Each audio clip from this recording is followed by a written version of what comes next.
Hello friends, आज मैं आपके साथ करूंगा मैक्रो इकोनॉमिक्स का एक टॉपिक जिसका नाम है full employment equilibrium. Full employment equilibrium क्या होता है, चलिए डिस्कस करते हैं। It is a situation in which aggregate demand is equal to aggregate supply corresponding to full employment level. ये एक ऐसी सिचुएशन जिसमें एग्रीगेट डिमांड और एग्रीगेट सप्लाई बराबर हैं। किसके सामने? फुल एम्प्लॉयमेंट के सामने। अगर डिमांड सप्लाई बराबर होते हैं तो इक्विलिब्रियम तो होता ही है, मगर अगर फुल एम्प्लॉयमेंट लेवल के सामने बराबर हैं, कॉरस्पॉन्डिंग टू फुल एम्प्लॉयमेंट है, तभी उसको फुल एम्प्लॉयमेंट इक्विलिब्रियम कहा जाएगा। In other words we can say that it is a situation in which aggregate demand is equal to aggregate supply और saving is equals to investment along with the fuller utilization of resources so that there is no excess capacity और unemployment in the economy।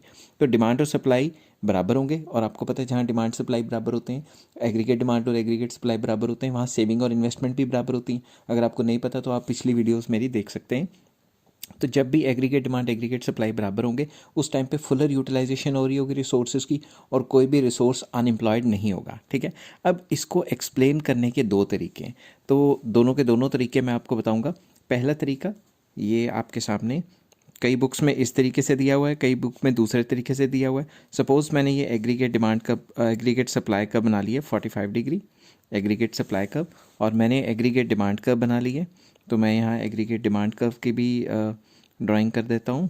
ये लो, मान लो ये है aggregate demand curve, मैं इसको नाम दे देता हूँ AD। अगर ये इक्विलिब्रियम जहाँ पे ये इंटरसेक्ट होते हैं AD और AS, वो होता है इक्विलिब्रियम। अगर ये इक्विलिब्रियम फुल एम्प्लॉयमेंट के सामने है, suppose NF is the full employment level, अगर फुल एम्प्लॉयमेंट के सामने डिमांड और सप्लाई बराबर हो गए तो उसे फुल एम्प्लॉयमेंट इक्विलिब्रियम कहा जाता है। बट कई बुक्स में ऐसा डायग्राम नहीं होता, कई बुक्स में डायग्राम बनाने का तरीका थोड़ा डिफरेंट होता है। मैं आपको दोनों के दोनों समझा दूंगा।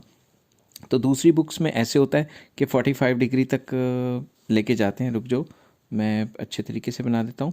45 डिग्री तक लाइन लेके जाते हैं ऐसे, ठीक है, और इसको उसके बाद जो लाइन होती है वो कर देते हैं पैरेलल टू वाई एक्सेस। ठीक है, तो मैं इसको अच्छे से मैं इसको बना देता हूँ। यहाँ से ये 45 डिग्री होगी और यहाँ से ये ऐसे होगी। तो ये है एग्रीगेट सप्लाई कर्व। तो ये कर्व कहती है कि भाई इस पॉइंट तक, ये जो पॉइंट है आपका, जहाँ तक ये वाला पॉइंट जो मैंने ब्लू लाइन का कर दिया है, इस पॉइंट तक का आपका क्या है? Full employment level. ठीक है, फुल एम्प्लॉयमेंट लेवल, क्योंकि इसके बाद एम्प्लॉयमेंट कभी नहीं बढ़ सकती, इसलिए जो एग्रीगेट सप्लाई कर्व है वो पैरेलल टू वाई एक्सेस चलेगी। अगर हमारी एग्रीगेट डिमांड कर्व, ठीक है, इसी पॉइंट से निकल रही है, एग्रीगेट डिमांड कर्व इसी पॉइंट से निकल रही है, तो हम कहेंगे कि ये फुल एम्प्लॉयमेंट इक्विलिब्रियम है। फॉर एग्जांपल मैं एक डायग्राम बनाता हूँ और आपको समझाता हूँ। अगर एग्रीगेट डिमांड और एग्रीगेट सप्लाई इसी फुल एम्प्लॉयमेंट लेवल पे बराबर आ रहे हैं, मैं इसको नाम भी दे देता हूँ एग्रीगेट डिमांड, तो इस पॉइंट को फुल एम्प्लॉयमेंट इक्विलिब्रियम कहा जाता है। Full N for employment, EQUI मतलब इक्विलिब्रियम। अगर आपने पेपर में शॉर्ट फॉर्म नहीं लिखनी, पूरा लिखना है। तो जब भी एग्रीगेट डिमांड और एग्रीगेट सप्लाई बराबर होते हैं फुल एम्प्लॉयमेंट के सामने, तो उसे फुल एम्प्लॉयमेंट इक्विलिब्रियम कहा जाता है। आई होप ये वीडियो आपको पसंद आई होगी, और अगर ये वीडियो पसंद आई हो तो please like, share and subscribe. Next video में मैं लेके आऊँगा अंडर एम्प्लॉयमेंट इक्विलिब्रियम क्या होता है। Till then take care, have a nice day.